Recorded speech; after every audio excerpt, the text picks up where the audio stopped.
내 동생인데? 김준혁의 손에서 미아찾기 전단지가 떨어졌습니다. 종이가 바닥에 닿는 소리조차 들리지 않았어요. 9살 여자아이가 전단지 속 사진을 가리키며 말하고 있었죠. 3년간 찾아 헤맨 내 아들을 이 낯선 아이가 알고 있다는 것인가요? 우리 집에 사는 내 동생이에요. 준호라고 해요. 준혁의 세상이 멈춰섰습니다. 심장이 쿵 떨어지는 기분이었어요. 민수가 자신의 아들이 이곳에? 그런데 준호라는 이름으로 손끝이 미친 듯이 떨리기 시작했습니다. 무릎이 풀려서 그 자리에 주저앉고 싶었죠. 뭐라고? 이 모든 운명적인 만남은 어떻게 시작된 걸까요? 3년 전 한 남자의 절망적인 수색이 시작됐습니다. 2021년 6월 15일 밤 10시 30분. 강남대로는 폭우로 인해 가시거리가 거의 제로에 가까웠어요. 김준혁은 조수석에 앉은 아내 지은과 뒷좌석에 5살 아들 민수와 함께 집으로 향하고 있었습니다. 여보, 너무 빨라요. 천천히 가요. 지은이 걱정스러운 목소리로 말했습니다. 하지만 준혁은 내일 아침 중요한 회의가 있다는 생각에 가속 페달을 놓지 않았어요. 그때였습니다. 신호를 무시하고 돌진해오는 대형 트럭이 보였어요. 준혁이 급브레이크를 밟았지만 이미 늦었습니다. 귀가 찢어질 듯한 충돌음과 함께 세상이 뒤바뀌었어요. 의식을 잃었던 준혁이 깨어났을 때 차 안은 아수라장이었습니다. 에어백이 터진 채로 그의 얼굴을 짓누르고 있었고 온몸이 욱신거렸어요. 지은아. 조수석을 돌아봤습니다. 아내는 축 늘어져 있었고 피가 흘러내리고 있었어요. 맥박도 없었죠. 민수야. 뒷좌석을 확인하는 순간 준혁의 혈관이 얼어붙었습니다. 카시트는 비어 있었어요. 문이 활짝 열려 있었고 민수는 어디에도 보이지 않았습니다. 폭우 속에서 겁에 질린 5살 아이가 혼자 어디로 간 걸까요? 그날부터 준혁의 지옥 같은 나날이 시작됐습니다. 장례식도 제대로 치르지 못한 채 아들을 찾기 위해 모든 것을 포기했어요. 회사는 동생 태민에게 맡기고 하루 종일 서울 곳곳을 헤맸습니다. 강남에서 시작해서 서초, 영등포, 구로까지 점점 더 멀리 수색 범위를 넓혀갔어요. 한때 잘 나가던 CEO의 모습은 온데간데 없었습니다. 깔끔하게 빗어 넘겼던 머리는 부스스해졌고 맞춤 정장 대신 낡은 점퍼를 걸쳤어요. 손에는 항상 미아찾기 전단지와 풀이 있었습니다. 3년간 몇 천 장을 붙였는지 모르겠어요. 이제 여기까지 와버렸구나. 준혁이 달동네 입구에서 한숨을 쉬었습니다. 강남에서 차로 1시간 거리인 이곳까지 올 줄은 꿈에도 몰랐어요. 하지만 포기할 수는 없었습니다. 혹시나 하는 마음으로 이곳에도 전단지를 붙이기 시작했어요. 바로 그때였습니다. 이 아이 내 동생인데? 9살 여자아이의 목소리가 들렸어요. 준혁의 온몸에 전율이 흘렀습니다. 3년 만에 처음으로 희망이라는 단어가 떠올랐어요. 정말 민수를 찾은 걸까요? 하지만 여자아이는 갑자기 겁에 질린 표정으로 뒤로 물러섰습니다. 아저씨 무서워요.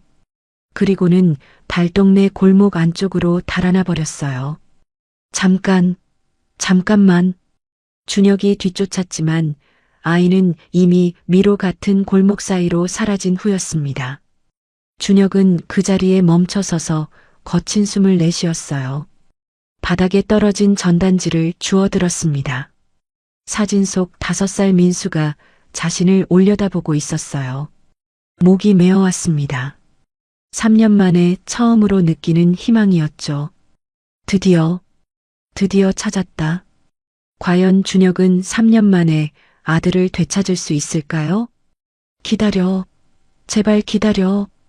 준혁이 여자아이를 따라 달동네 안쪽으로 뛰어들었습니다. 숨이 턱 끝까지 차올랐어요. 3년간 아들을 찾아다니며 체력이 바닥난 그에게는 버거운 추격전이었죠. 좁은 골목길이 미로처럼 얽혀 있었습니다. 왼쪽으로 꺾이면 또 다른 갈래길이 나오고 오른쪽으로 가면 막다른 골목이 나왔어요. 벽돌로 대충 쌓아 올린 집들이 서로를 의지하며 서 있었습니다. 페인트가 벗겨진 벽면에는 곰팡이 자국이 얼룩덜룩했어요. 민수야, 밥 먹어라. 엄마, 숙제 다 했어요. 어디선가 들려오는 아이들의 목소리가 준혁의 가슴을 찔렀습니다. 평범한 일상의 소리들이었죠. 자신도 한때는 그런 소리를 들으며 살았는데 어디 갔지? 어디로 간 거야?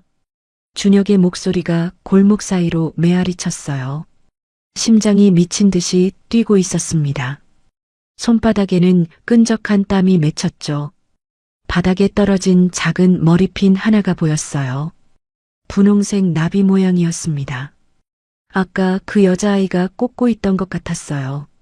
머리핀이 떨어진 곳에서 몇 걸음 더 가니 작은 집 하나가 나타났습니다. 대문도 없이 현관문이 바로 골목과 연결되어 있었어요. 문틈 사이로 작은 목소리가 들려왔습니다. 엄마, 나 무서운 아저씨 봤어. 준혁의 발걸음이 멈췄어요. 바로 아까 그 여자아이의 목소리였습니다. 현관문이 열리면서 30대 중반으로 보이는 여성이 나왔어요. 낡은 앞치마를 두른 채 손에는 설거지용 고무장갑을 끼고 있었습니다. 이소영이었어요. 거친 손과 지친 얼굴에서 고된 삶의 흔적이 느껴졌습니다. 하지만 여자아이를 보는 눈빛만큼은 따뜻했어요. 지안아, 무슨 일이야? 누가 무서웠다고? 소영이 고개를 들어 준혁을 발견했습니다. 순간 경계심이 가득한 표정으로 변했어요. 자신보다 훨씬 큰 남자가 집 앞에 서 있는 상황이었죠. 누구세요? 여기서 뭐 하는 거예요? 목소리에 떨림이 섞여 있었습니다. 혼자 아이들을 키우는 여성의 본능적인 경계심이었어요. 죄송합니다. 저는 준혁이 숨을 고르며 말했어요. 목소리가 갈라졌습니다. 너무 흥분했던 탓이었죠. 혹시 준호라는 아이가 있나요? 소영의 얼굴이 순간 굳어졌어요. 왜 이 낯선 남자가 준호를 찾는 걸까요? 왜요? 무슨 일이세요? 소영이 지안이를 자신의 뒤로 숨겼습니다. 보호 본능이 발동한 거였어요. 준혁은 소영의 반응에서 뭔가 알고 있다는 확신이 들었어요. 가슴이 두근거렸습니다. 정말 민수가 여기 있는 건 아닐까요? 제가 찾는 아이와 비슷해서요. 혹시 준혁이 주머니에서 낡은 전단지를 꺼냈어요. 손이 떨려서 종이가 바스락거렸습니다. 이 아이를 본 적이 있나요? 제발 좀 봐주세요. 하지만 소영은 전단지를 보려고 하지 않았어요. 오히려 더 경계하는 모습이었죠. 우리 집 아들이에요. 돌아가세요. 소영의 목소리가 단호했습니다. 하지만 준혁은 놓칠 수 없었어요. 3년 만에 찾은 단서였으니까요. 잠깐만요. 정말 잠깐만. 바로 그때 집 안쪽에서 아이의 목소리가 들려왔습니다. 엄마, 누구야? 밖에서 목소리 들려. 준혁의 온몸에 소름이 돋았어요. 그 목소리가 혹시 민수의 목소리인 건 아닐까요? 준혁이 재빨리 주머니에서 명함을 꺼냈어요. 손끝이 떨리고 있었습니다. 이거 제 연락처예요. 혹시 생각나는 게 있으면 연락 주세요. 제발 부탁드립니다. 소영은 명함을 받지 않았어요. 그냥 바닥에 떨어뜨리라는 듯한 표정이었죠. 하지만 지안이가 소영 뒤에서 슬쩍 나와 명함을 주워갔어요. 호기심 많은 아이의 행동이었습니다. 지안아. 소영이 당황스러워했지만 이미 늦었어요. 지안이는 명함을 주머니에 넣어버렸습니다. 다시는 오지 마세요. 경찰 부를 거예요. 소영이 지안이를 끌고 들어가며 문을 쾅 닫았어요. 잠금 장치까지 걸어버렸습니다. 준혁은 그 자리에 혼자 남겨졌어요. 하지만 포기할 수 없었습니다. 집안에서 들려오는 소리들에 귀를 기울였어요. 아이들의 웃음소리, 소영의 다정한 목소리. 준호야, 밥 먹자. 그 이름을 부르는 소영의 목소리가 들렸습니다. 준혁의 가슴이 쿵 내려앉았어요. 준혁이 골목을 빠져나오면서 다짐했습니다. 이번에는 절대 놓칠 수 없어요. 3년 만에 찾은 희망이었으니까요. 핸드폰을 꺼내 사설탐정 사무소에 전화를 걸었어요. 손이 떨려서 번호를 잘못 누르기도 했죠. 여보세요? 사람을 찾고 싶은데. 준혁의 마음속에는 복잡한 감정이 휘몰아쳤어요. 기쁨과 불안, 희망과 두려움이 뒤섞여 있었습니다. 과연 그 집에 있는 아이가 정말 민수일까요? 그리고 왜 소영은 그렇게 경계했을까요? 모든 것이 새롭게 시작되려 하고 있었어요. 김태민이 40층 사장실에서 서울 시내를 내려다봤습니다. 유리창 너머로 보이는 도심의 화려한 불빛들이 그의 야심을 비춰주는 것 같았어요. 32세라는 나이에 대기업 경영을 맡고 있다는 사실이 아직도 믿어지지 않았습니다. 하지만 3년이 지난 지금 이 자리가 자신의 것이라는 확신이 들었어요. 부장님, 해외 투자권 어떻게 됐나요? 태민이 회의실에서 20여 명의 임원들을 앞에 두고 질문했어요. 한때 형 준혁을 보좌하던 임원들이 이제는 자신에게 고개를 숙이고 있었습니다. 네, 대표님. 모든 절차가 순조롭게 진행되고 있습니다. 대표님이라는 호칭이 귀에 달콤했어요. 공식적으로는 아직 권한 대행이었지만 실질적으로는 이 회사의 주인이었죠. 사실 태민이 이 자리에 오기까지는 우여곡절이 많았습니다. 형이 아들을 잃고 정신적으로 무너졌을 때 처음에는 단순히 도와주려는 마음이었어요. 형, 회사 일은 제가 대신 처리할게요. 민수 찾는 일에만 집중하세요. 그때는 정말 순수한 마음이었습니다. 하지만 시간이 지나면서 상황이 달라졌어요. 회사를 운영하면서 태민은 자신도 몰랐던 능력을 발견했습니다. 준혁보다 더 과감한 투자, 더 효율적인 경영으로 회사는 눈에 띄게 성장했어요. 매출은 30% 증가했고 주가는 2배로 뛰었습니다. 언론에서는 젊은 경영인의 혁신이라며 태민을 조명했죠. 김태민 대표의 리더십 덕분입니다. 직원들의 칭찬 속에서 태민은 점점 이 자리에 중독되어 갔어요. 하지만 마음 한구석에는 항상 불안감이 있었습니다. 만약 형이 정신을 차리고 돌아온다면? 만약 민수를 찾게 된다면? 그럼 나는 다시 그냥 동생으로 돌아가야 하는 건가? 그런 생각이 들 때마다 가슴이 답답해졌어요. 이제는 이 자리를 놓고 싶지 않았거든요. 최근 들어 준혁의 행동이 더욱 이상해졌습니다. 예전에는 강남 일대에서만 전단지를 붙였는데 이제는 전혀 엉뚱한 곳들을 돌아다니고 있었어요. 구로, 관악? 형이 왜 그런 곳에 가는 거지? 태민이 고용한 사설탐정의 보고를 받으며 의아해했어요. 혹시 뭔가 단서를 찾은 건 아닐까요?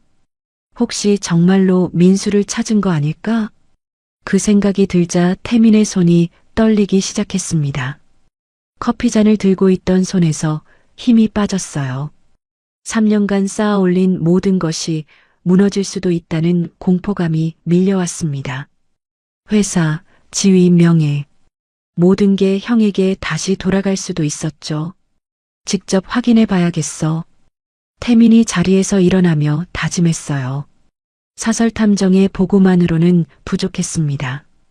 형이 정확히 뭘 하고 있는지 직접 눈으로 봐야 했어요. 비서에게 오늘 일정을 모두 취소한다고 지시했습니다. 태민이 자신의 벤츠로 달동네까지 따라갔어요. 평소 가본 적 없는 곳이었습니다. 깔끔한 정장 차림으로 이런 곳에 있으니 어색했죠. 형이 정말 여기서 뭘 하는 거지? 주차할 곳도 마땅치 않았어요. 좁은 골목길에는 오래된 차들만 빼곡히 들어서 있었습니다. 골목 어딘가에서 익숙한 뒷모습이 보였어요. 준혁이었습니다. 3년 전의 말끔한 모습은 온데간데였고 초라한 점퍼를 입고 있었어요. 태민의 가슴이 복잡해졌습니다. 한때는 존경했던 형의 몰락한 모습이 안쓰러우면서도 한편으로는 안도감이 들었어요. 그런데 형이 어떤 집 앞에서 여자와 대화하고 있었습니다. 아까 전 골목에서 뛰어나온 여자아이도 보였어요. 뭔가 찾은 건가? 태민의 심장이 빠르게 뛰기 시작했어요. 혹시 정말로 민수와 관련된 단서를 찾은 건 아닐까요? 집안에서 아이의 목소리가 들리는 것 같았어요. 정확하지는 않았지만 태민의 불안감은 극에 달했습니다. 손바닥에 식은땀이 맺혔어요. 입안이 바짝 말랐죠. 3년간의 안정된 생활이 한순간에 무너질 수도 있다는 공포가 밀려왔습니다. 준혁이 그 집을 떠나는 걸 본 태민이 재빨리 따라갔어요. 형이 골목을 빠져나올 때까지 기다렸다가 뒤에서 불렀습니다. 형? 준혁이 뒤돌아봤어요. 태민을 보는 순간 당황한 표정을 지었습니다. 태민아, 너 여기서 뭐해? 그건 제가 할 말이죠. 형은 여기서 뭐 하시는 거예요? 태민의 목소리에는 경계심이 묻어 있었어요. 평소보다 딱딱한 어조였습니다. 준혁이 잠시 망설이더니 대답했어요.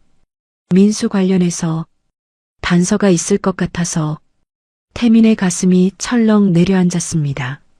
정말 뭔가 찾은 건가요? 형, 이제 그만 포기하세요. 태민이 준혁의 어깨에 손을 올렸어요. 표면적으로는 걱정하는 동생의 모습이었지만 속마음은 달랐습니다. 현실을 받아들이세요. 민수는 뭘 포기하라고? 내 아들인데. 준혁의 목소리가 높아졌어요. 3년간 쌓인 절망감과 분노가 터져나왔습니다. 너도 아버지가 되면 알 거야. 자식을 포기한다는 게 얼마나 말도 안 되는 소리인지. 태민은 형의 말에 가슴이 찔렸어요. 하지만 이제는 돌이킬 수 없었습니다. 너무 많은 것을 얻었고 너무 많이 변해버렸거든요. 미안해, 형. 하지만 나도 이제 놓을 수 없어. 마음속으로 사과하면서도 태민은 형을 막을 계획을 세우기 시작했어요. 형, 회사로 돌아가세요. 이런 곳에서 시간 낭비하지 마시고. 내일이야. 신경 쓰지 마.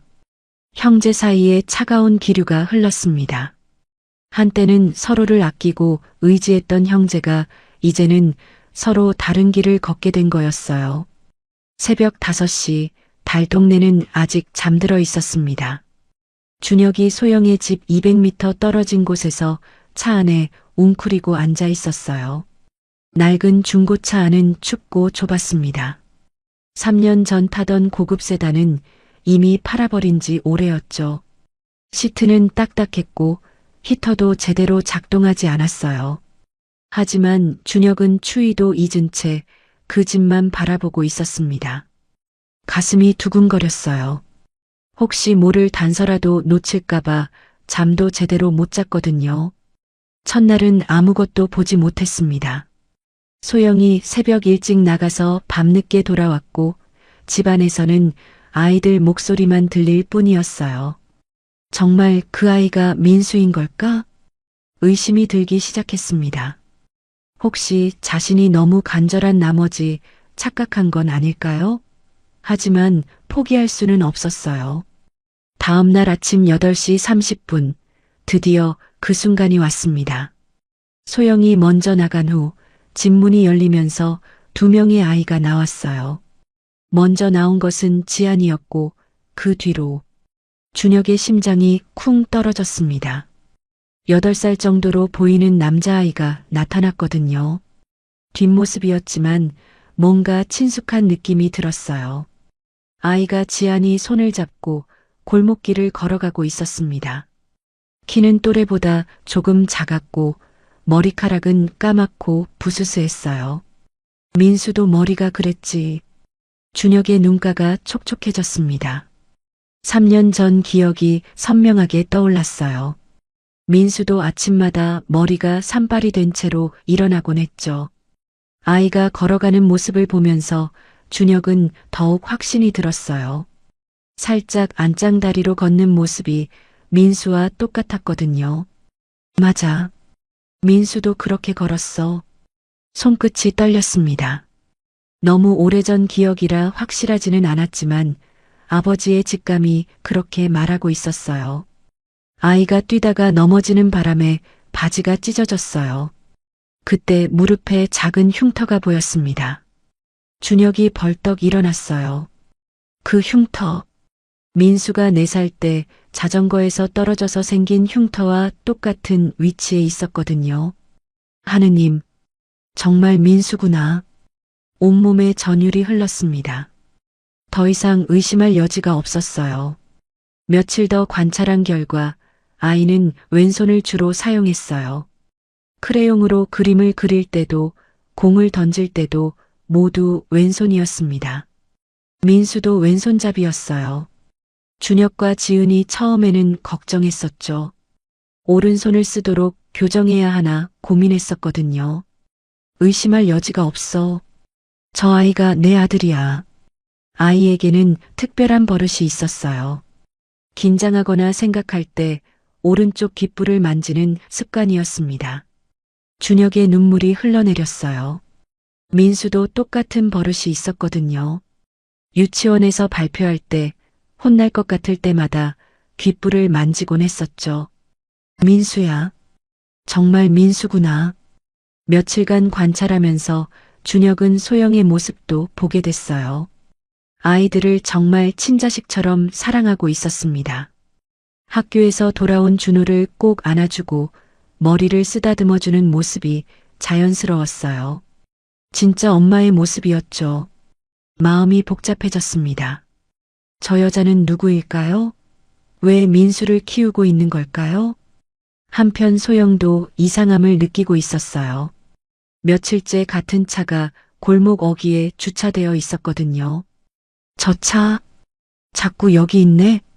처음에는 별 생각 없었는데 계속 같은 자리에 있으니까 신경이 쓰였어요.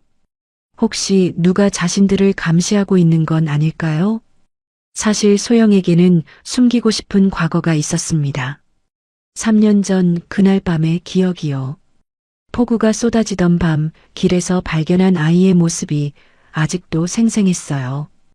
혹시 그때 일과 관련이 있나? 가슴이 두근거렸습니다. 준호를 잃을 수도 있다는 공포가 밀려왔어요. 소영은 준호를 정말 아들처럼 사랑했습니다. 3년간 함께 살면서 진짜 가족이 된 거였어요. 준호가 아프면 밤새 간병하고 학교에서 상을 받으면 자신 일처럼 기뻐했어요. 이제는 준호 없는 삶을 상상할 수 없었습니다. 내가 키운 아이야. 내 아들이라고. 며칠 뒤 소영이 그 차를 더 자세히 관찰했어요. 차 안에 사람이 앉아 있는 것까지 확인했습니다. 누구지? 왜 우리를 지켜보는 거야? 불안감이 커져갔어요. 혹시 준호를 노리는 나쁜 사람은 아닐까요? 아니면 정부 기관에서 온 건 아닐까요? 준혁도 고민이 많았어요. 어떻게 접근해야 할지 막막했습니다. 무작정 들어가서 내 아들을 돌려달라고 할 수는 없었죠. 소영이 민수를 어떻게 키우게 됐는지도 알아야 했어요. 혹시 납치한 건 아닐까요? 아니면 다른 이유가 있는 걸까요? 경찰에 신고하는 것도 생각해 봤어요. 하지만 확실한 증거가 없었습니다. 겉모습만으로는 부족했죠. DNA 검사라도 해야 하는데. 하지만 그러려면 아이와 직접 만나야 했어요. 소영이 허락할 리 없었죠. 며칠간의 관찰 끝에 준혁은 새로운 계획을 세웠어요. 지안이를 통해 접근하는 것이었습니다. 그 아이가 열쇠였어요. 지안이만 설득할 수 있다면 진실에 한 발 더 다가갈 수 있을 거였죠. 내일은 꼭 해답을 찾을 거야. 밤이 깊어갔습니다. 달 동네의 불빛들이 하나둘 꺼져가고 있었어요. 준혁은 차 안에서 아니 준호가 있는 집을 바라봤습니다.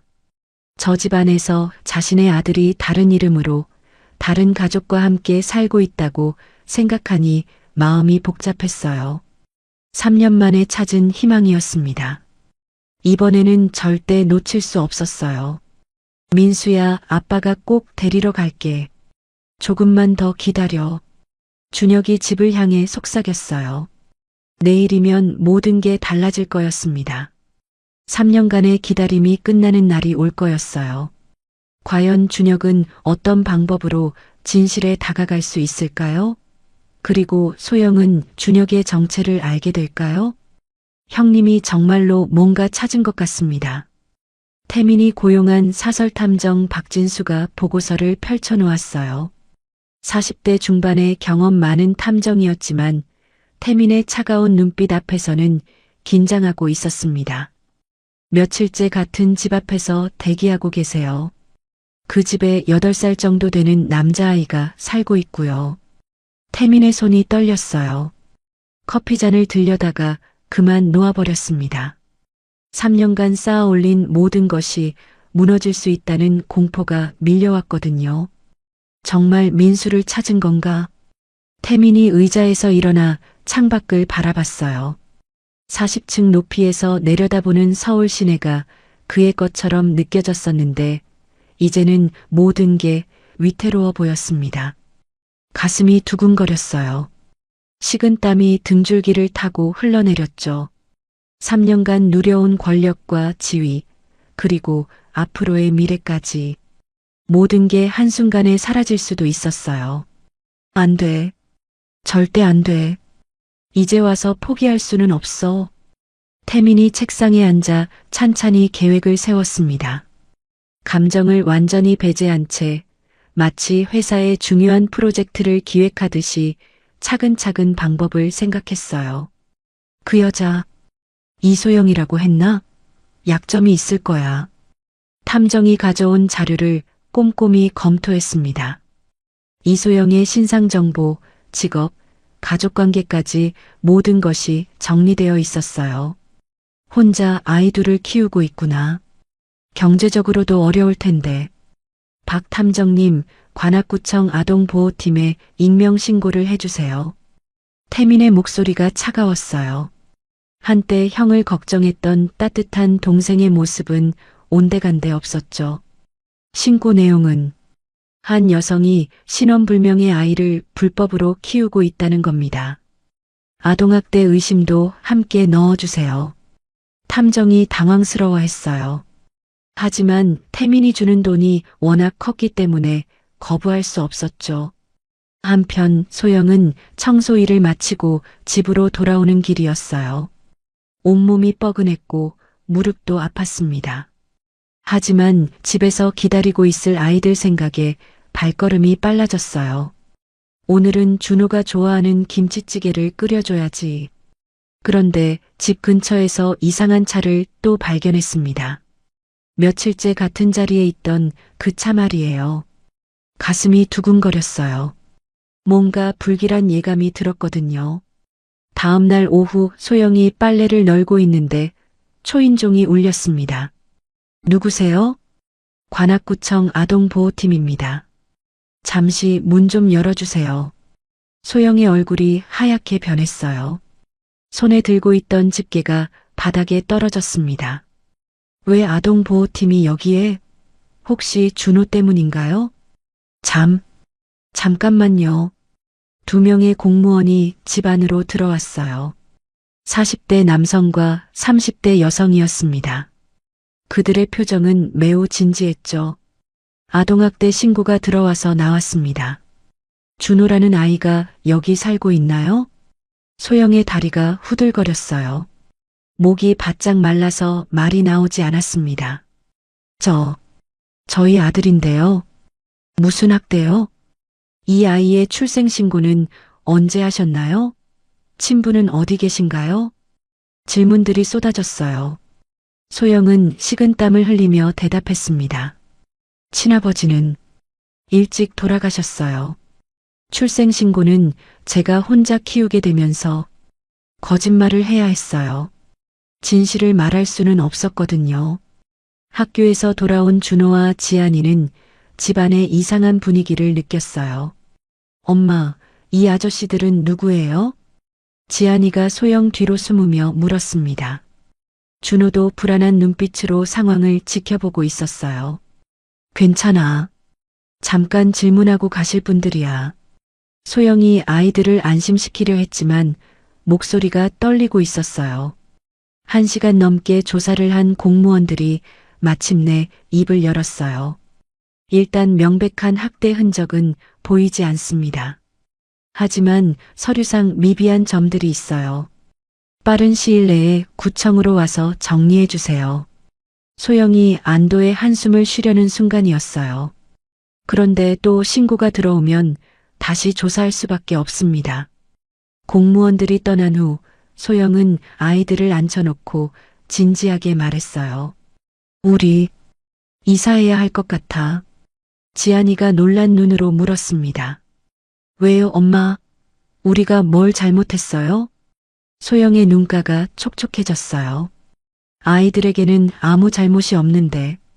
그날 밤 소영은 아이들이 잠든 후 짐을 싸기 시작했어요.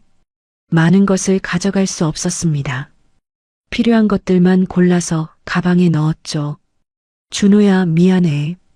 엄마가 널 지켜주지 못해서. 준호의 잠든 얼굴을 보며 소영이 속삭였어요. 눈물이 볼을 타고 흘러내렸습니다. 태미는 탐정의 보고를 받고 만족스러워했어요. 잘했습니다. 그 여자가 이사 준비를 하고 있다고요? 네, 급하게 짐을 싸는 것 같습니다. 아마 며칠 안에 떠날 것 같아요. 태민의 입가에 미소가 번졌어요. 계획이 성공적으로 진행되고 있었거든요. 소영이 급하게 짐을 싸는 모습을 지켜본 지안이는 마음이 복잡했어요. 9살이라는 어린 나이지만 뭔가 잘못되고 있다는 걸 본능적으로 느꼈습니다. 엄마가 왜 이렇게 무서워하지? 그 아저씨 때문인가? 며칠 전부터 엄마의 행동이 이상했어요. 자꾸 창문을 들여다보고 밤에도 잠을 제대로 못 자고 있었거든요. 지안이는 주머니에서 구겨진 명함을 꺼내봤습니다. 며칠 전 그 아저씨가 주고 간 명함이었어요. 김준혁? 엄마, 나 잠깐 나갔다 올게요. 지안이가 가방을 매며 말했어요. 소영은 짐 싸느라 정신이 없었습니다. 어디가? 위험하니까 멀리 가지 마. 네, 금방 올게요. 지안이의 목소리는 평소보다 진지했어요. 9살 아이로서는 정말 큰 결심을 한 거였습니다.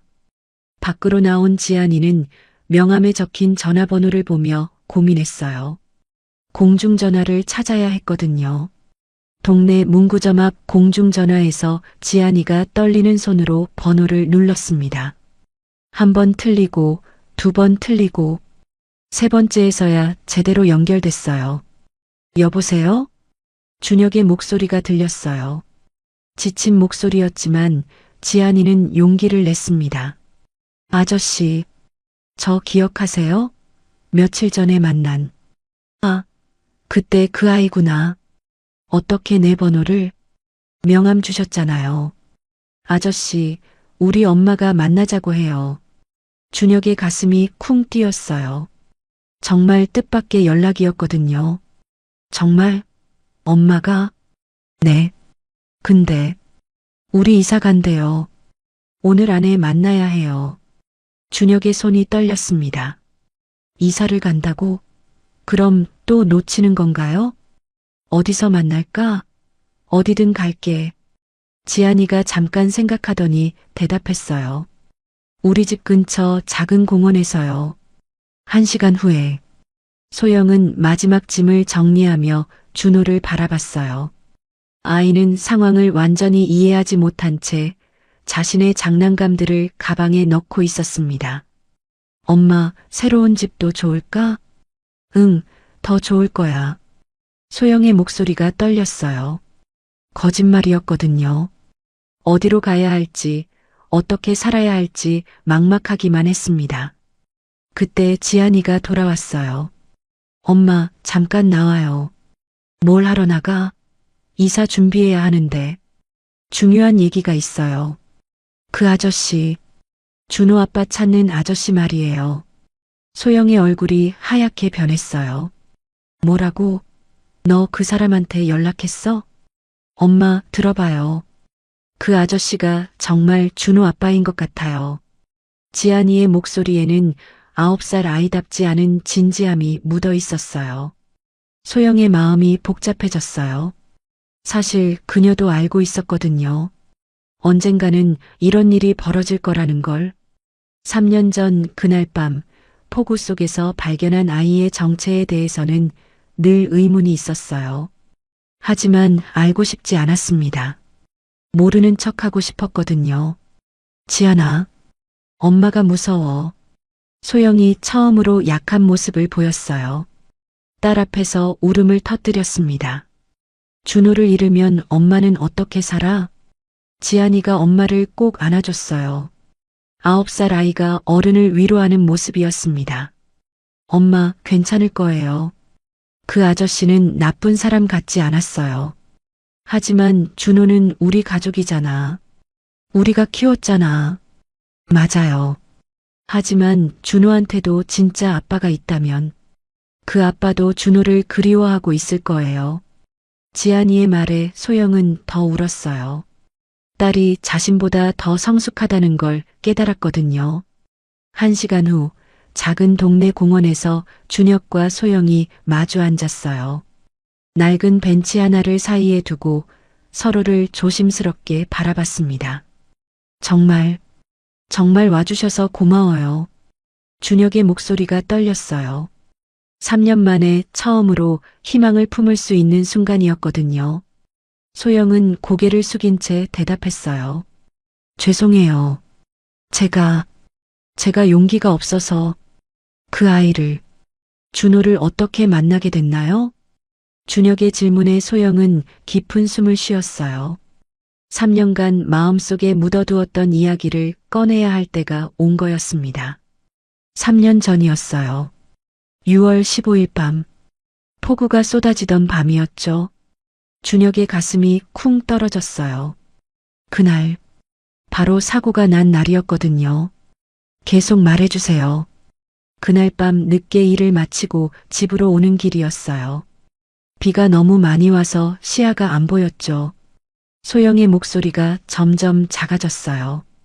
그런데 길 한복판에 아이가 혼자 있었어요.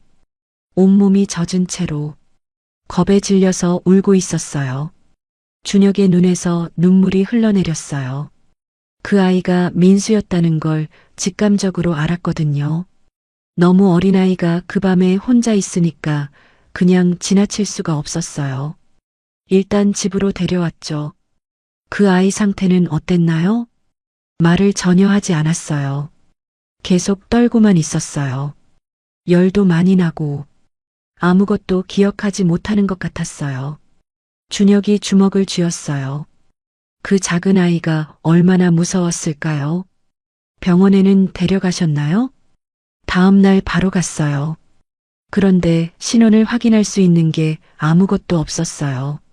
이름도 집 주소도 부모가 누군지도 모르겠다고 하더라고요. 소영이 고개를 들어 준혁을 바라봤어요. 의사 선생님이 그러시더라고요. 큰 충격을 받아서 기억을 잃은 것 같다고. 시간이 지나면 돌아올 수도 있다고. 그럼 경찰에는? 신고했어요. 하지만 그때 실종 신고가 너무 많았대요. 특별한 단서도 없고. 준혁이 잠시 망설이더니 가장 중요한 말을 했어요. 그날이 제 아들이 사라진 날입니다. 준혁의 세상이 멈춰섰어요. 그 아이가 제 아들 민수예요. 소영이 벌떡 일어났어요. 온몸이 떨렸습니다. 그럼 준호가 정말 민수입니다. 제 아들이에요. 준혁의 말에 소영의 다리에서 힘이 빠졌어요. 다시 벤치에 주저앉았습니다. 어떻게 이런 일이. 그날 교통사고가 났어요. 제 아내는 그때 세상을 떠났고 민수는 충격으로 차에서 뛰어나간 거였어요. 준혁의 목소리가 떨렸어요. 3년간 찾아 헤맸어요. 매일 매 순간을. 소영의 눈에서도 눈물이 쏟아졌어요. 이 남자가 얼마나 고통스러웠을지 상상이 됐거든요. 죄송해요. 정말 죄송해요. 소영이 고개를 숙이며 사과했어요. 저는 몰랐어요. 정말 몰랐어요. 만약 알았다면. 아니에요. 당신이 구해준 거예요. 당신이 없었다면 민수는.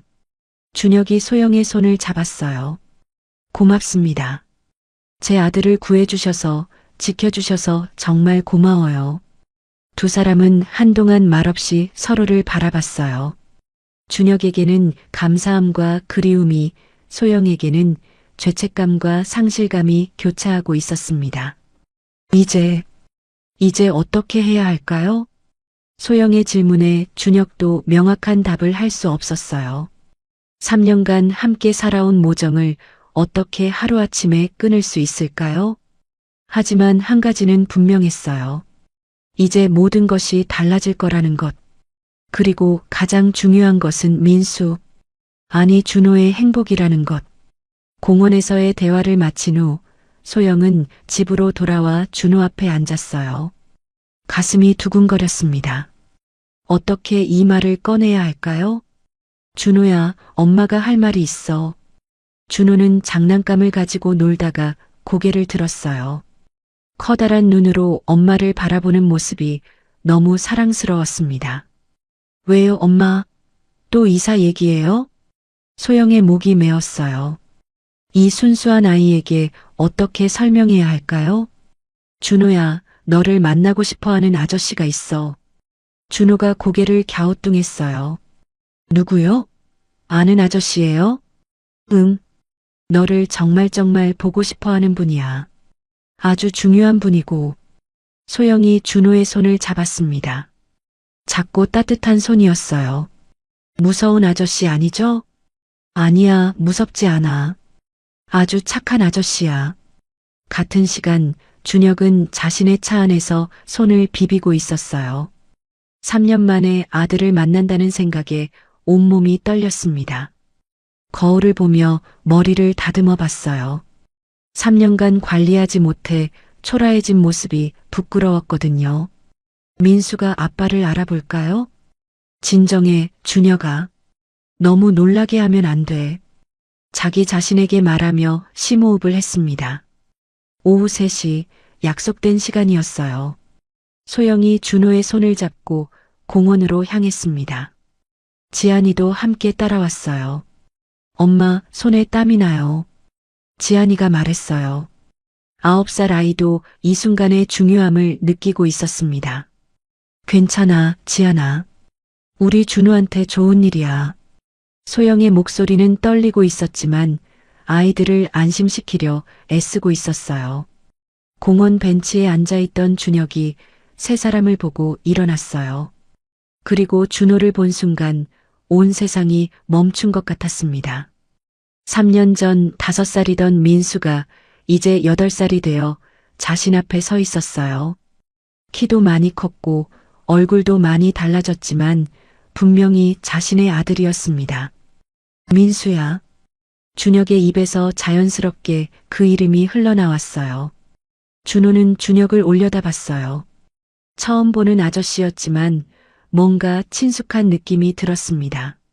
안녕하세요. 예의 바른 인사를 건네는 준호의 모습에 준혁의 눈에서 눈물이 쏟아졌어요. 그런데 아저씨는 왜 계속 우세요? 어디 아프세요? 준호가 걱정스러운 표정으로 물었습니다. 순수한 마음으로 낯선 어른을 걱정하는 모습이었어요. 아프지 않아. 너무 기뻐서 그래.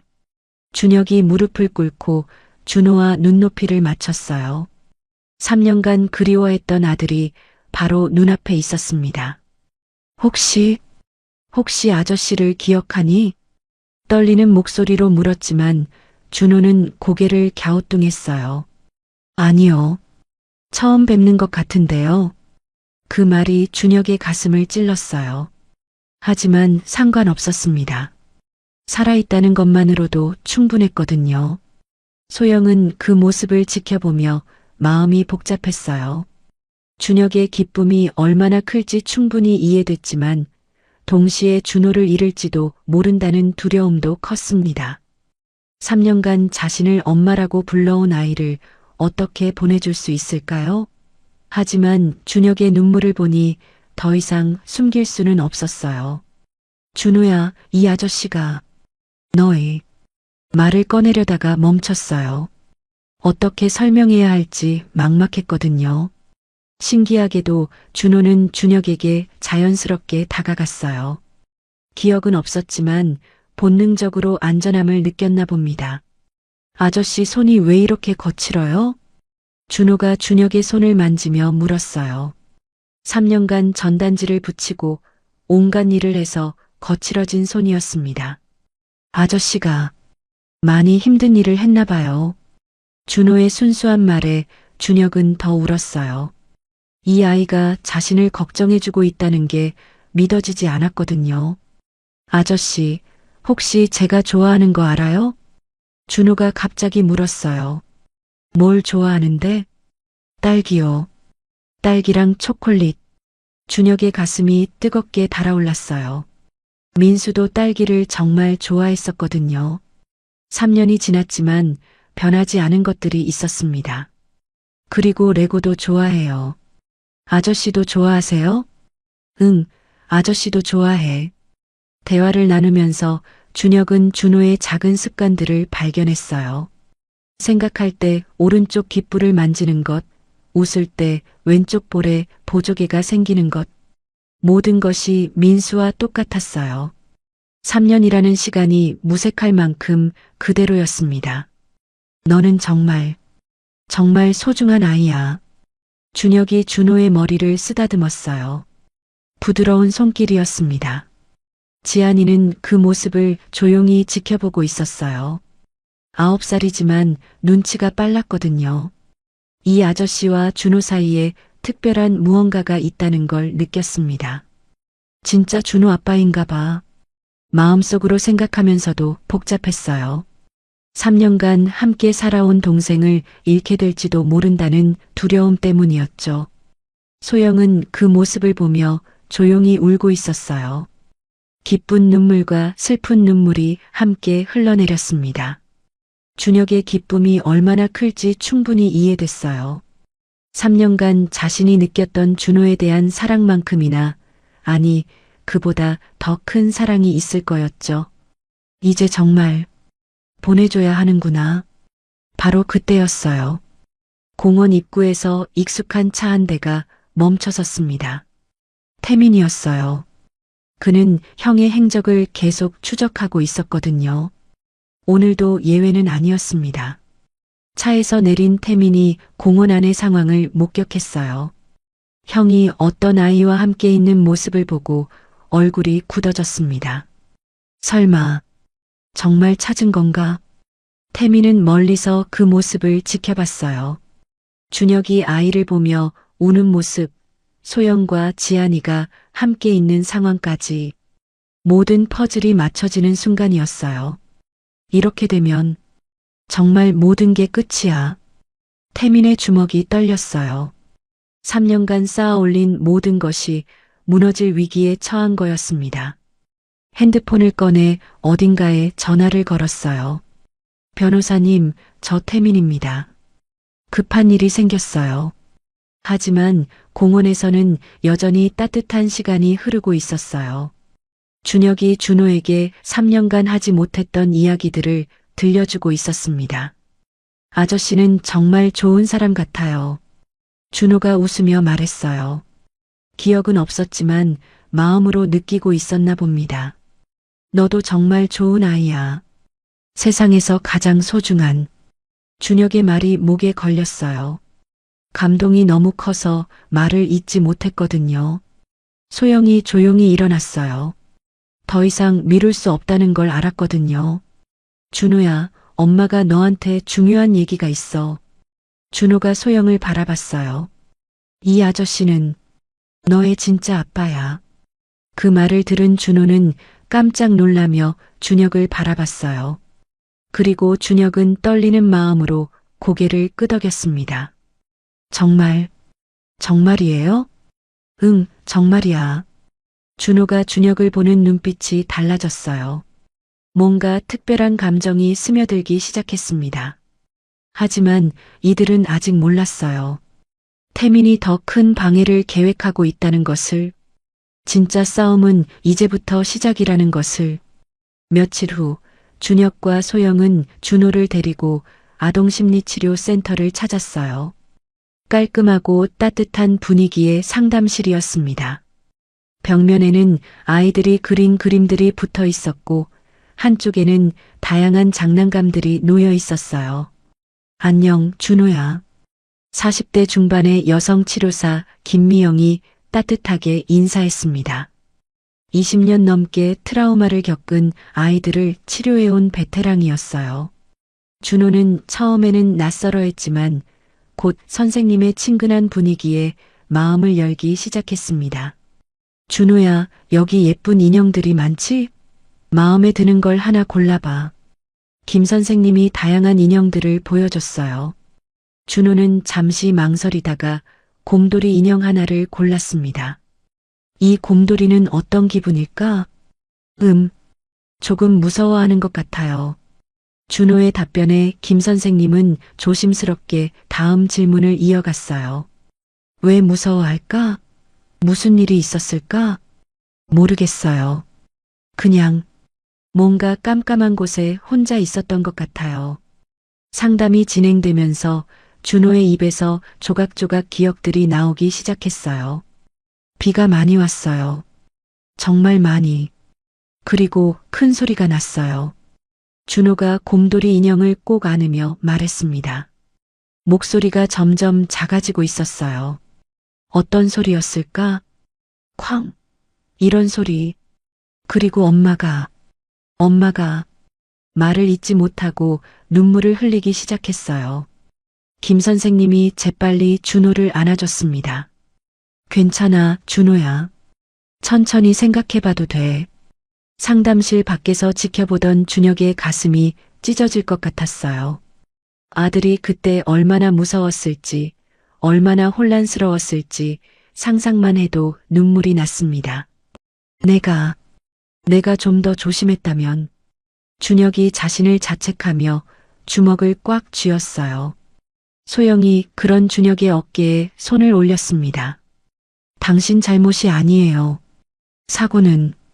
사고는 누구의 잘못도 아니에요. 그들은 손을 자연스럽게 맞잡았어요. 같은 아픔을 나누는 두 어른의 연대감이었습니다.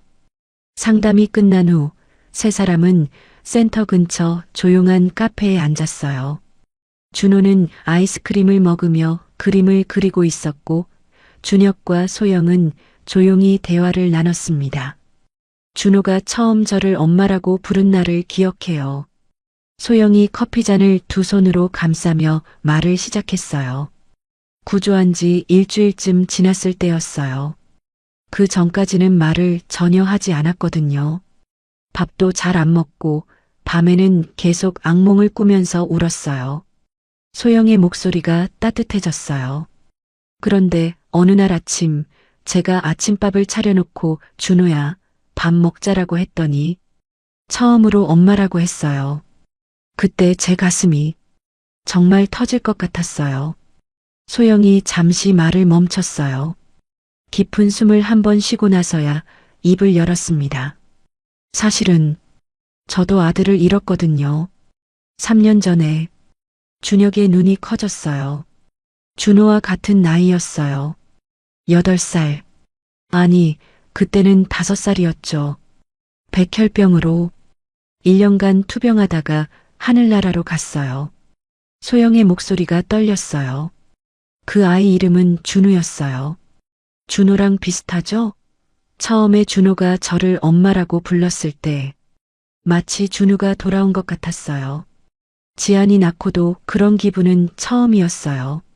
준우를 잃고 나서 제 마음에 큰 구멍이 생겼었거든요. 눈물이 글썽거렸습니다. 그 이후로 조금씩 말을 하기 시작했어요. 엄마 배고파요. 엄마 무서워요. 그런 말들을 들을 때마다 정말 제 아들이 된 기분이었어요. 준혁이 조용히 들으면서 고개를 끄덕였어요. 밤에 악몽을 꿀 때마다 제가 안아주고 자장가를 불러줬어요. 점점 웃음도 늘어가고 지안이와 장난치는 모습을 보면 정말 완전한 가족이 된 기분이었어요. 준호는 참 똑똑한 아이예요. 혼자서도 잘 놀고 지안이를 잘 챙기기도 하고 소영이 준호를 바라보며 미소를 지었어요. 처음에는 글자를 전혀 모르더라고요. 그래서 처음부터 다시 가르쳤죠. 가나다부터. 그런데 정말 빨리 배우더라고요. 어떤 걸 제일 좋아하나요? 준혁이 조심스럽게 물었어요. 책 읽어달라고 하는 걸 제일 좋아해요. 매일 밤 자기 전에 꼭 책을 읽어달라고 했어요. 준혁의 가슴이 뭉클해졌어요. 민수도 책을 정말 좋아했었거든요. 하지만 시간이 지날수록 마음 한구석이 불안했어요. 소영의 표정이 어두워졌어요. 이 아이의 진짜 가족이 어딘가 있을 텐데 그들은 얼마나 찾고 있을까? 혹시 내가 다른 사람의 아이를 뺏은 건 아닐까? 그런 생각이 들 때마다 준호를 더 꼭 안아줬어요. 마치 언젠가 빼앗길까봐 두려워서. 준혁이 소영의 손을 살짝 잡았어요. 당신은 잘못한 게 없어요. 오히려 민수를 구해준 거예요. 며칠 후 두 번째 상담에서 준호에게 더 뚜렷한 기억들이 돌아오기 시작했어요. 아빠가 운전하고 있었어요. 그리고 엄마는 옆에 앉아 있었고 준호가 그림을 그리며 말했어요. 가족이 탄 자동차 그림이었습니다. 아빠 얼굴이 기억나니? 조금이요. 아빠는 저한테 책을 읽어주곤 했어요. 목소리가 따뜻했어요. 준호가 준혁을 바라봤어요. 그 아저씨 목소리랑 비슷해요. 바로 그때 다른 곳에서는 태민이 새로운 계획을 세우고 있었어요. 정신과 전문의 사무실에서 은밀한 만남을 가졌습니다. 제 형이 곧 정신감정을 받게 될 텐데 결과가 어떻게 나왔으면 좋겠는지 아시겠죠? 하지만 이건 의료진의 윤리에 어긋나는 이역입니다. 태민이 차가운 미소를 지으며 수표를 밀었어요. 의사의 눈빛이 흔들렸습니다. 3년간 강박적으로 실종된 아들을 찾아다녔다는 증거들이 충분하니까 편집성 장애 진단을 내려주시면 됩니다. 태민은 이어서 변호사 사무실을 찾았어요. 책상 위에는 여러 법적 서류들이 펼쳐져 있었습니다. 김준혁을 정신적으로 무능력한 상태로 만들 수 있는 방법이 있나요? 정신감정 결과가 나쁘게 나오면 후견인 선임을 신청할 수 있어요. 그럼 당신이 형의 모든 재산과 권한을 관리할 수 있게 됩니다. 변호사가 차갑게 웃었어요. 아이 양육권도 당신이 결정할 수 있게 되죠. 세 번째 상담에서는 더욱 구체적인 기억들이 쏟아졌어요. 진짜 엄마가 노래를 불러줬어요. 작은 별 노래를. 준호가 갑자기 노래를 부르기 시작했어요. 반짝반짝 작은 별, 아름답게 비치네. 준혁의 눈에서 눈물이 쏟아졌어요. 바로 그 노래였거든요. 아내가 민수에게 매일 불러주던 자장가. 엄마 목소리도 조금씩 기억나요. 따뜻하고 부드러웠어요. 김 선생님이 상담 결과를 설명했어요. 기억이 빠르게 회복되고 있어요. 아마 며칠 내로 과거의 기억들이 대부분 돌아올 것 같습니다. 소영의 마음이 복잡해졌어요. 기뻤지만 동시에 두려웠거든요. 선생님, 기억이 완전히 돌아오면 그럼 준호는 저를 어떻게 생각하게 될까요? 걱정하지 마세요. 새로운 기억과 옛 기억 모두 소중한 거예요. 준호에게는 두 명의 엄마가 있는 셈이죠. 태민은 모든 준비를 끝냈어요. 매수된 의사, 준비된 증인들, 법적 서류까지. 이제 형을 정신병자로 만들기만 하면 돼. 태민의 눈빛이 차가웠어요. 핸드폰으로 누군가에게 전화를 걸었습니다. 내일 아침에 정신감정 통보서를 발송해 주세요. 긴급감정으로 신청하겠습니다. 그날 저녁 준혁은 집에서 민수의 옛 사진들을 보고 있었어요. 3년 전 마지막으로 찍은 가족 사진. 그때는 이런 일이 벌어질 줄 몰랐죠. 민수야, 아빠가 널 찾았어. 이제 다시 함께 살 수 있을 거야. 하지만 준혁은 몰랐어요. 태민이 더 큰 함정을 준비하고 있다는 것을. 그날 밤 소영은 준호가 잠든 후 오랫동안 그의 얼굴을 바라봤어요. 준호야, 엄마는. 진짜 엄마는 아니지만 널 정말 많이 사랑해. 조용히 속삭이며 이마에 키스했어요. 네가 진짜 아빠를 만날 수 있어서 기뻐. 하지만 엄마는 정말 슬퍼. 다음 날 아침 준혁의 집 앞에 법원 직원이 나타났어요. 김준혁 씨, 정신감정 통보서입니다. 준혁이 서류를 받아보며 당황했어요. 정신감정? 이게 무슨... 긴급감정 신청이 들어왔습니다. 내일까지 지정된 병원에 출석하셔야 합니다. 준혁이 급하게 소영에게 전화를 걸었어요. 소영 씨, 큰일이에요. 누군가 저를 정신감정에 보내려고 해요. 뭐라고요? 누가 그런 짓을? 둘 다 알고 있었어요.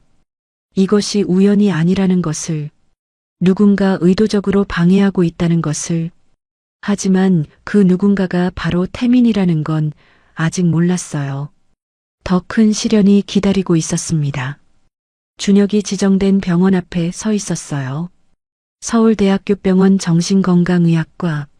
3년간 아들을 찾아 헤맨 자신이 정신병자 취급을 받게 될 줄은 꿈에도 몰랐습니다. 손이 떨렸어요. 가슴이 두근거렸고 입안이 바짝 말랐어요. 도대체 누가 이런 짓을? 준혁은 여전히 태민의 짓인 줄 몰랐어요.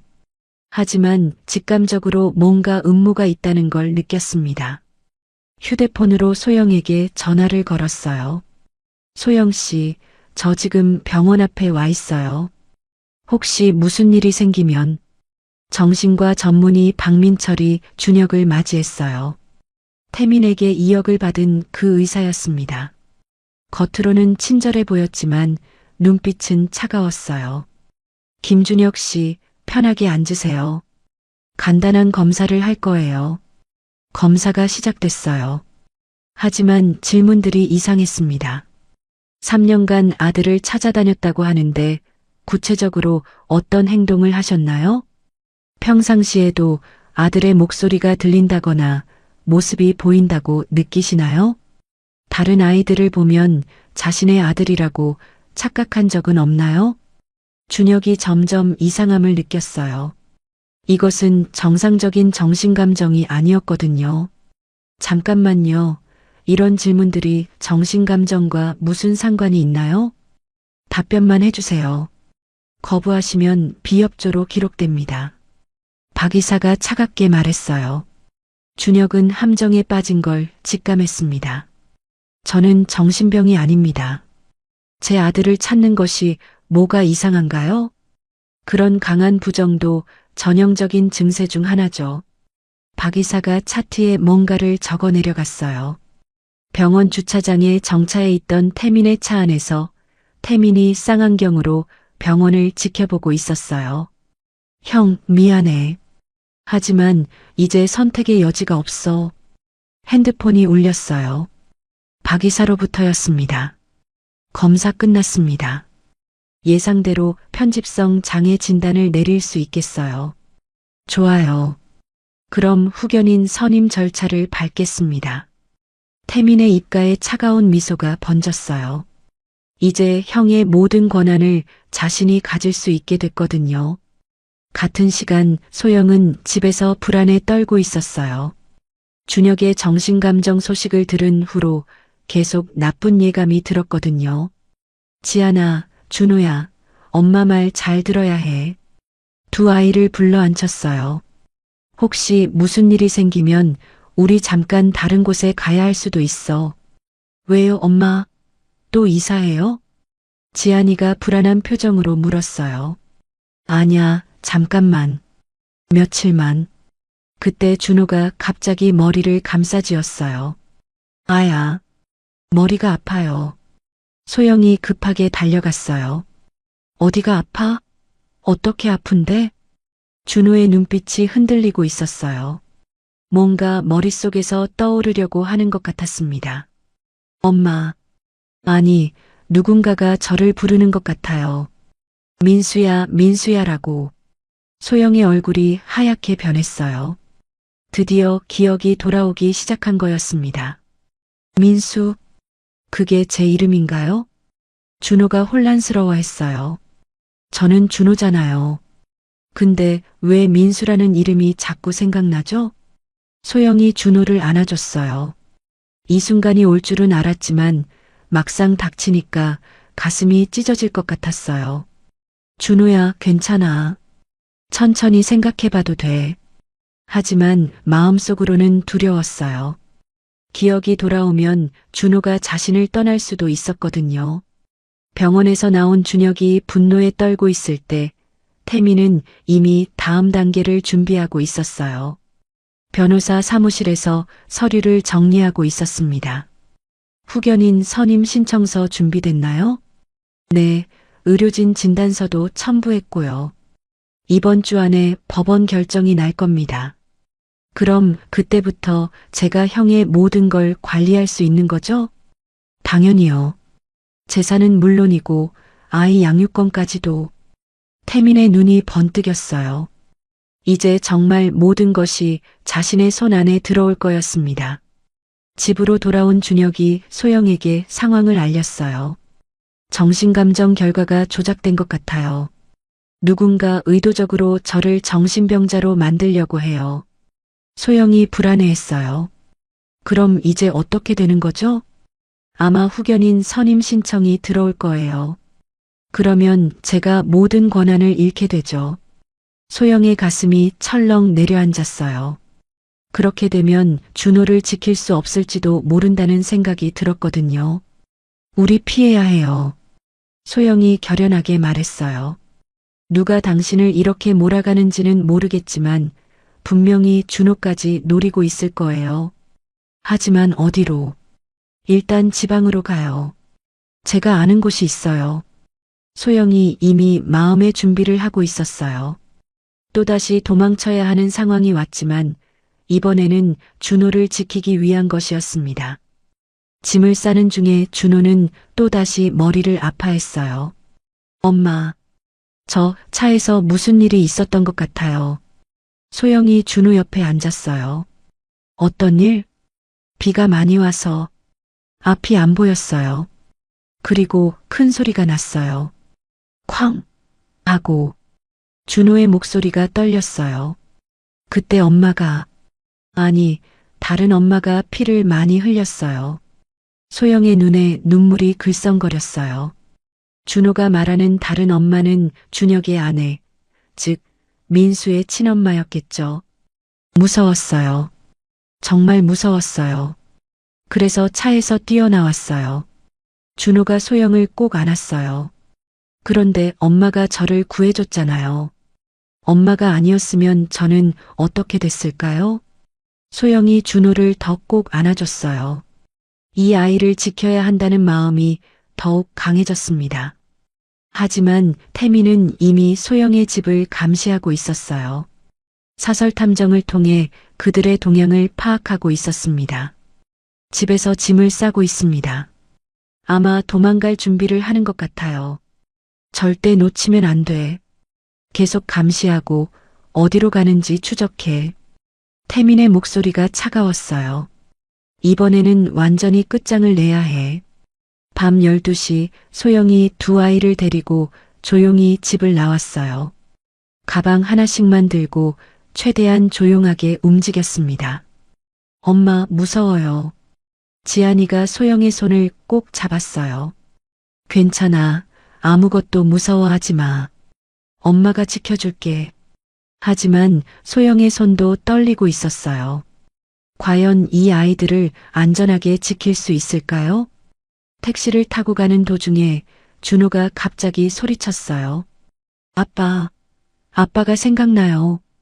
택시기사가 깜짝 놀라 룸미러로 뒤를 봤어요. 키가 크고 목소리가 따뜻하고 저한테 책을 읽어주셨어요. 준호가 흥분했어요. 그리고 저를 민수야라고 불렀어요. 제 진짜 이름은 민수예요. 소영의 가슴이 무너져 내렸어요. 드디어 준호가 자신의 정체성을 찾기 시작한 거였습니다. 엄마, 저 그 아저씨를 만나고 싶어요. 제 진짜 아빠를. 준호야. 아니에요. 제 이름은 민수예요. 김민수? 준호가. 아니, 민수가 확신에 찬 목소리로 말했어요. 소영은 말없이 눈물만 흘렸습니다. 그 순간 뒤따라오던 검은 승용차에서 태민이 그들을 확인했어요. 발견했습니다. 택시를 타고 강남 방향으로 향하고 있어요. 사설탐정이 무전기로 보고했습니다. 놓치지 마. 어디서 내리는지 끝까지 따라가. 태민의 얼굴에 음산한 미소가 번졌어요. 이제 마지막 단계만 남았습니다.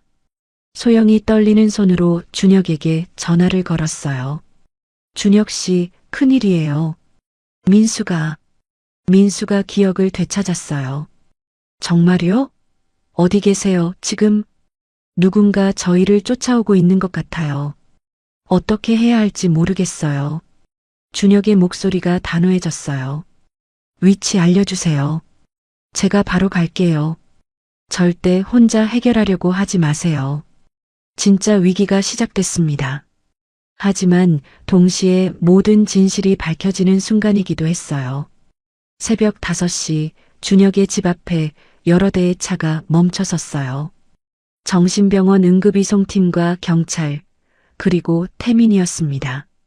법원 명령서입니다. 김준혁 씨를 긴급 보호 입원 조치합니다. 응급이송팀 팀장이 서류를 내밀었어요. 태민이 후견인 자격으로 신청한 강제 입원 명령서였습니다. 준혁이 잠옷 차림으로 문을 열었을 때 상황을 파악하는데 몇 초가 걸렸어요. 무슨 일이에요? 김준혁 씨, 편집성 망상장애 진단에 따라 치료를 위해 입원하셔야 합니다. 태민이 뒤에서 나타났어요. 차가운 표정으로 형을 바라봤습니다. 형, 이제 그만 현실을 받아들이세요. 치료받으시면 좋아질 거예요. 태민아, 네가 이런 짓을? 준혁이 믿을 수 없다는 표정으로 동생을 바라봤어요. 비로소 모든 상황을 이해했습니다.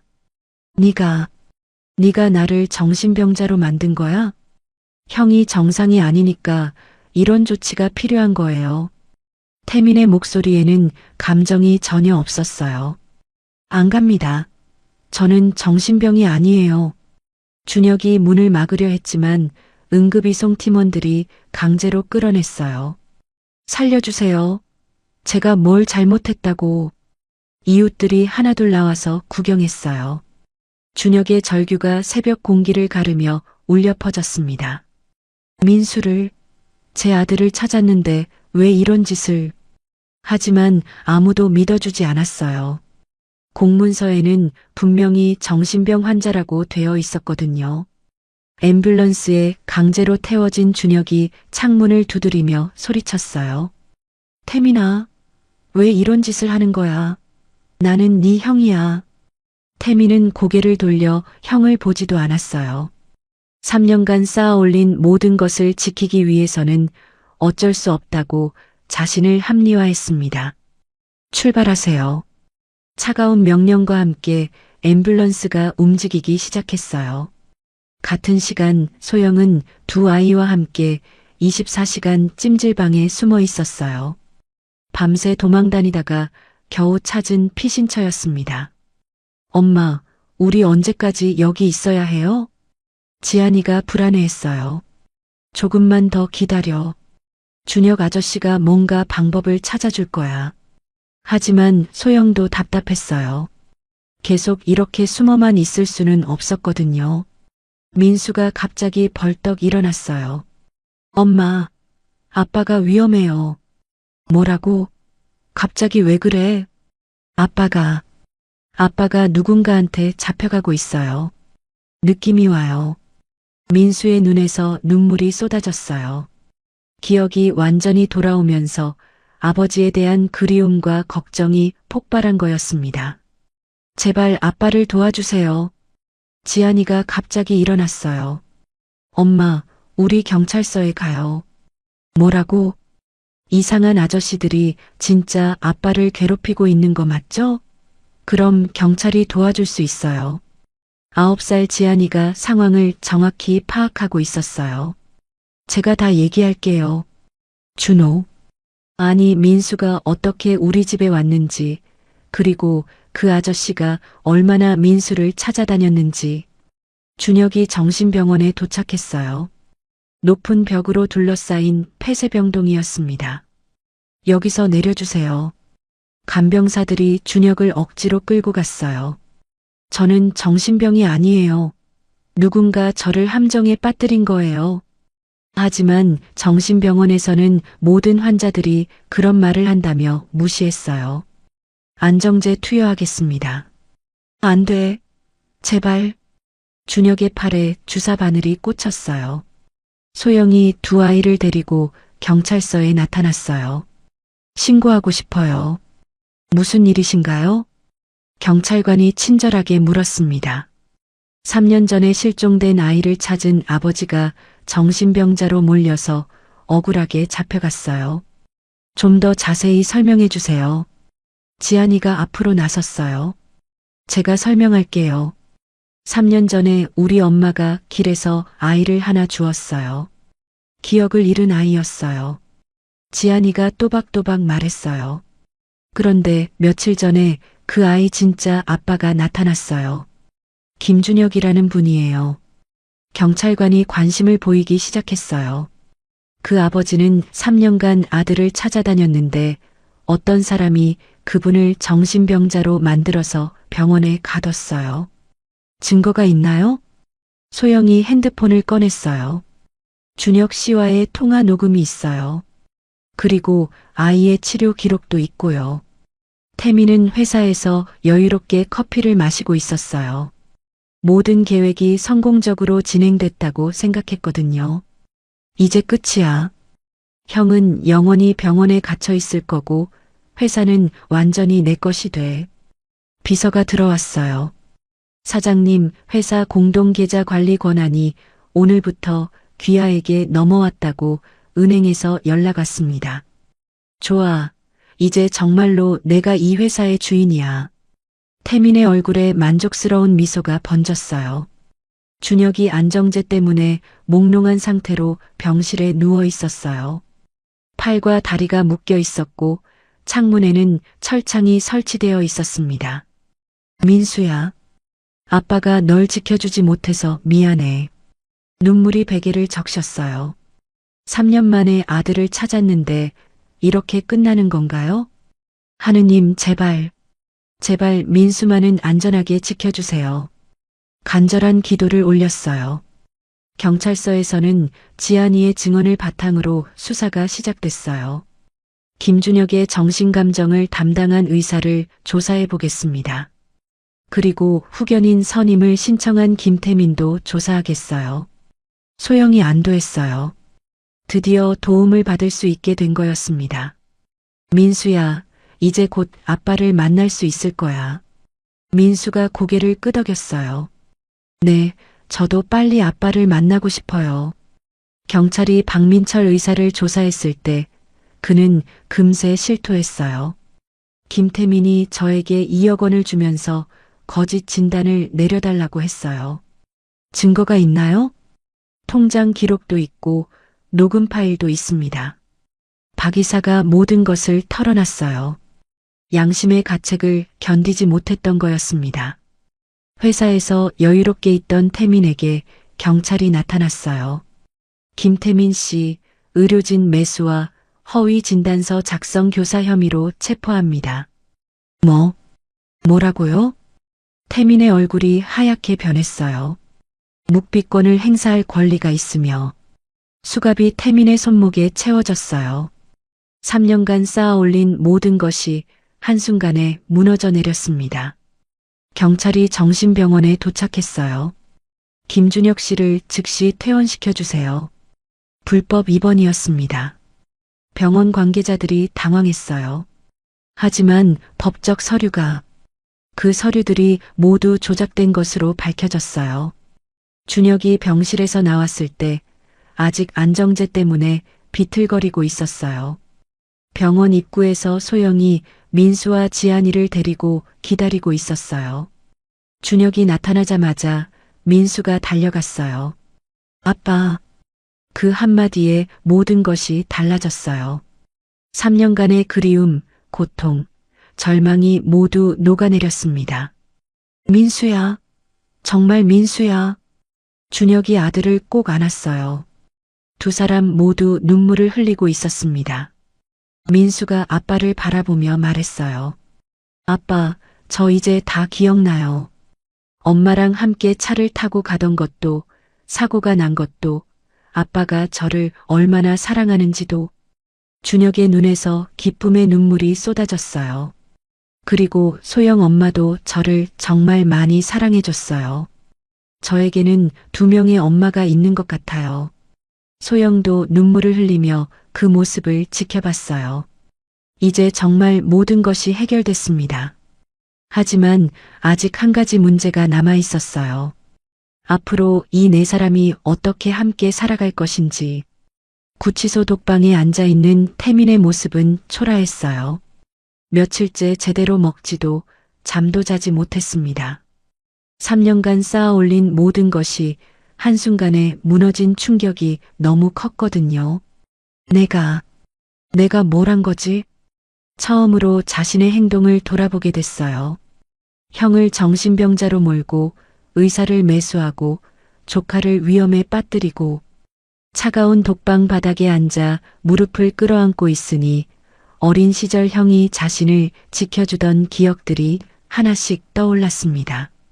초등학교 때 괴롭힘 당할 때 형이 나서서 보호해 준 것, 대학 등록금이 없을 때 형이 아르바이트해서 마련해 준 것. 준혁은 민수와 함께 3년 만에 집으로 돌아왔어요. 소영과 지안이도 함께였습니다. 와, 우리 집이 이렇게 컸나? 민수가 눈을 휘둥그레 뜨며 집안을 둘러봤어요. 5살 때의 기억과는 많이 달라 보였거든요. 민수야, 네 방은 그대로 있어. 준혁이 아들의 손을 잡고 방으로 향했어요. 3년간 먼지만 쌓였던 민수의 방이 그대로 보존되어 있었습니다. 아빠가 매일 청소했어. 언젠가 네가 돌아올 거라고 믿었거든. 소영은 그런 호화로운 집에 처음 와봐서 어색했어요. 지안이도 마찬가지였죠. 엄마, 여기서 우리도 살아야 해요? 지안이가 소영에게 속삭였어요. 아직은 모르겠어. 일단 며칠만 있어보자. 소영도 확신이 없었어요. 준혁이 감사하다고는 했지만 실제로 함께 살 수 있을지는 미지수였거든요. 그때 준혁이 다가왔어요. 소영 씨, 지안이 편하게 계세요. 여긴 이제 우리 모두의 집이니까요. 민수는 자신의 방에서 옛날 장난감들을 만지작거리며 복잡한 마음이었어요. 아빠, 소영 엄마랑 헤어져야 하는 거예요? 준혁이 아들 옆에 앉았어요. 왜 그런 생각을 하니? 소영 엄마가 저를 3년간 키워줬는데 이제 아빠만 있으면 소영 엄마는 슬퍼할 것 같아요. 민수의 순수한 마음이 준혁의 가슴을 뭉클하게 만들었어요. 민수야, 사랑은 나눈다고 줄어드는 게 아니야. 네가 2명의 엄마를 사랑해도 괜찮아. 그날 저녁 민수와 지안이가 잠든 후 준혁과 소영이 거실에서 대화를 나눴어요. 정말 어떻게 감사드려야 할지 모르겠어요. 준혁의 목소리가 떨렸어요. 당신이 아니었다면 민수는 어떻게 됐을까요? 3년간 사랑으로 키워주셔서, 진짜 엄마처럼 해주셔서. 소영이 고개를 저었어요. 아니에요. 오히려 제가 감사해야죠. 준호. 민수가 제 삶에 얼마나 큰 의미였는지 몰라요. 구치소에서 태민이 변호사와 면회를 하고 있었어요. 보석 신청은 어떻게 됐나요? 어려울 것 같습니다. 의료진 매수, 허위 진단서 작성 교사. 혐의가 너무 명확해요. 변호사가 고개를 저었어요. 그보다는 형님께 진심으로 사과하시는 게 나을 것 같습니다. 합의가 되면 형량이 줄어들 수도 있어요. 태민이 주먹을 쥐고 풀고를 반복했어요. 자존심이 허락하지 않았지만 이제는 선택의 여지가 없었습니다. 며칠 후 준혁에게 구치소에서 연락이 왔어요. 김태민 씨가 면회를 신청했습니다. 준혁이 망설였어요. 그동안의 일들을 생각하면 화가 났지만 그래도 친형제였습니다. 가보겠습니다. 소영이 걱정스러워했어요. 괜찮을까요? 또 무슨 짓을 할지. 괜찮아요. 이제 더 이상 무서울 게 없어요. 민수를 찾았으니까. 구치소 면회실에서 형제가 마주 앉았어요. 태민의 모습은 완전히 초라해져 있었습니다. 며칠간 제대로 씻지도 못해서 수염이 덥수룩했고 눈가에는 다크서클이 짙었어요. 형? 태민이 먼저 입을 열었어요. 목소리가 떨리고 있었습니다. 미안해요. 정말 미안해요. 준혁은 말없이 동생을 바라봤어요. 내가 왜 그런 짓을 했는지 지금 생각해보니까 이해가 안 가요. 3년 전에 형이 민수를 잃었을 때 나는 기회라고 생각했어요. 태민이 고개를 숙였어요. 형이 절망에 빠져 있는 동안 내가 회사를 키울 수 있겠다고. 그런 이기적인 생각만 했어요. 눈물이 뚝뚝 떨어졌어요. 민수가, 내 조카가 살아있다는 걸 알았을 때도 내 자리를 뺏길까봐 두려워서 그런 끔찍한 짓을 했어요. 형을 정신병자로 만들려고 했던 것. 평생 후회할 거예요. 준혁이 한참을 바라보다가 입을 열었어요. 태민아, 네, 형. 너도 내 동생이야. 내가 널 포기할 수는 없어. 태민이 고개를 들어 형을 봤어요. 믿을 수 없다는 표정이었습니다. 물론 네가 한 일은 용서받기 어려운 일이야. 하지만 진심으로 뉘우치고 있다면 다시 시작할 기회를 줄게. 태민이 흐느끼기 시작했어요. 3년간 잃어버렸던 형제애가 되살아나는 순간이었습니다. 몇 주 후 준혁의 집에서는 새로운 일상이 시작됐어요. 민수와 지안이가 함께 숙제를 하고 소영이 저녁을 준비하고 준혁이 퇴근해서 아이들과 놀아주는. 아빠, 지안 누나가 수학을 정말 잘해요. 민수가 신나서 말했어요. 누나가 저한테 가르쳐줘요. 지안이도 웃으며 대답했어요. 민수는 그림을 진짜 잘 그려요. 우리 가족 그림도 그려줬어요. 가족 그림? 준혁이 관심을 보였어요. 민수가 자랑스럽게 그림을 보여줬어요. 네 사람이 손을 잡고 웃고 있는 그림이었습니다. 여기가 아빠, 여기가 소영 엄마, 여기가 지안이, 누나, 그리고 여기가 저예요. 준혁의 눈이 촉촉해졌어요. 우리는 정말 가족이에요, 그죠? 민수가 순수한 눈빛으로 물었어요. 그럼 우리는 가족이야. 준혁이 민수의 머리를 쓰다듬어 줬어요. 하지만 소영은 아직도 망설이고 있었어요. 이렇게 계속 있는 것이 맞는지. 준혁 씨, 저희는 이제 제자리로 돌아가는 게 좋을 것 같아요. 왜요? 무슨 일이라도? 아니에요. 그냥 너무 오래 신세를 지는 것 같아서. 사실 소영은 자신이 이 가정에 끼어 있는 게 아닌가 하는 생각이 들었어요. 준혁과 민수는 진짜 가족인데 자신과 지안이는 남이었으니까요. 준혁이 소영의 손을 잡았어요. 소영 씨, 제가 정말 하고 싶은 말이 있어요. 소영이 긴장했어요. 우리 모두 진짜 가족이 되면 안 될까요? 네. 결혼하자는 얘기가 아니에요. 그냥 이 네 사람이 하나의 가족으로 살아가는 거예요. 준혁의 목소리가 진지했어요.